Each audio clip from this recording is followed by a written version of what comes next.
ছাত্ৰ-ছাত্ৰীসকল আজি হৈছে তোমালোকৰ 5 তাৰিখ আৰু এতিয়াৰ পৰা তোমালোকৰ অনলি ইম্পৰ্টেণ্টখিনি মই দি যাম। আজি মই তোমালোকৰ অসমীয়া ৰচনা যিবোৰ আছিলে সেইবোৰ আহিব পৰা যিবোৰ ৰচনা আছে সেইবোৰ তোমালোকক মই এই ভিডিঅ'টোৰ জৰিয়তে তোমালোকক জনাই দিম। যিহেতু তোমালোকে অলৰেডি বহু ৰচনাখিনি তোমালোকে কালেক্ট কৰি লৈছা, মই ভাবি লৈছোঁ যদিও তোমালোকৰ অসুবিধা হ'ব নালাগে, তথাপি মোৰ ইয়াৰ পৰা যদি মই টপ 10 মই ৰচনা তোমালোকক বাছি উলিয়াই দিছোঁ, ইয়াৰ পৰা তোমালোকে প্ৰিপাৰেশ্যন চলাব পাৰিবা। ঠিক আছে, কাৰণ এইখিনি অহাটো পচিবিলিটি বহুত চান্সেছ আছে, কাৰণ এইখিনিৰ পৰাই বহু ৰিপিটেশ্যন হয় ইয়াৰ পৰাই, আৰু এইখিনি তোমালোকৰ যিখিনি 10টা আছে সেইখিনি প্ৰায়ভাগ তোমালোকৰ থাকিব লাগে। যদিও নাথাকে মোক তোমালোকে জনাবা, মই তোমালোকক এইটো PDF মই দি দিম। ৰচনা যিটো যিখিনি ইয়াত তোমালোকৰ এনচাৰটো নাই, ৰচনাখিনি গোটেইটো নাই, কিন্তু ইয়াৰ যদি তোমালোকৰ নাথাকে তোমালোকৰ তাত, তেতিয়াহ'লে তোমালোকক PDF আকাৰে মই তোমালোকক টেলিগ্ৰামত দি দিম। তোমালোকে মোক মেছেজ দি দিবা যে এই আমাৰ ৰচনাটো নাই, আপুনি দি দিয়ক। ঠিক আছে, তেতিয়াহ'লে প্ৰথমটো কি হ'ব, তোমাৰ প্ৰিয় গ্ৰন্থ। এইখন তোমাৰ ইম্পৰ্টেণ্ট হয়। চোৱা 98ৰ পৰা আৰম্ভ কৰি 2000 আহিছে, 2ত আহিছে, 5ত আহিছে, 8ত আহিছে, 10ত আহিছে, 13ত আহিছে, 16ত আহিছে, 18ত আহিছে, 21ত আহিছে। এইখন আহি আছে, ৰিপিটেডলি আহি আছে, এইকাৰণে এইটো চান্সেছ আছে।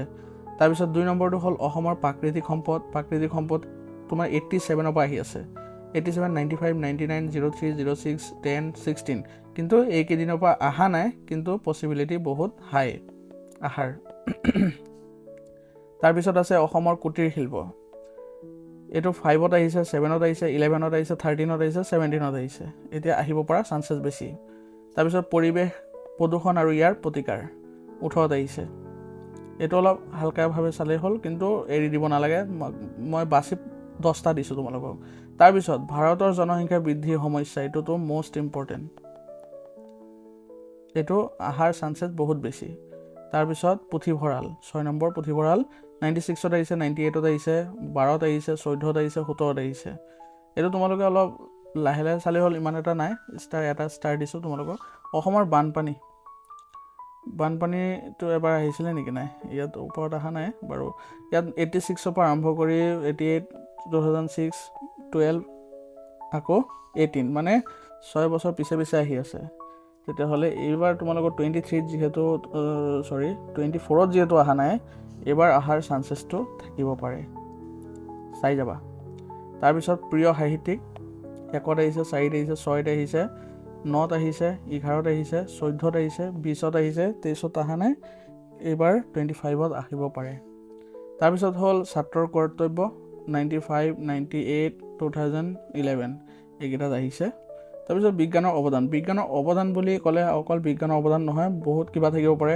তোমাৰ আৰ্টিফিচিয়েল ইণ্টেলিজেঞ্চ থাকিব পাৰে, AI, এইটো আহিব পাৰে। ঠিক আছে, এই AIটো তোমালোকৰ এইবাৰ আহিব পাৰে, কাৰণ এইটো বহুত চাৰিওফালে আছেতো, বস্তুটো তোমালোকৰ আহি যাব পাৰে।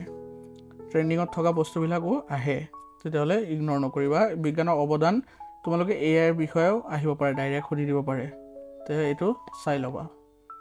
ঠিক আছে, ধন্যবাদ। বেছি সময় তোমালোকক ৱেষ্ট নকৰোঁ। এতিয়াৰ পৰা তোমালোকৰ যিখিনি ইম্পৰ্টেণ্ট কিবা দিব যাওঁ, তেতিয়াহ'লে তোমালোকে টেলিগ্ৰাম চেনেলটো চেক কৰিলে হ'ল, তাতে মই তোমালোকক আগতীয়াকৈ ন'টিফিকেশ্যন দি দিম কি দিবলৈ ওলাম।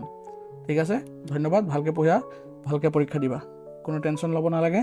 মই এতিয়া ছাবজেক্ট ৱাইজ তোমালোকৰ কিছুমান কমন বাছি ওলাই আছোঁ, চিন্তা নকৰিবা, পৰীক্ষাৰ আগে তোমালোকে এইখিনি পাই যাবা। ধন্যবাদ, বেষ্ট অফ লাক।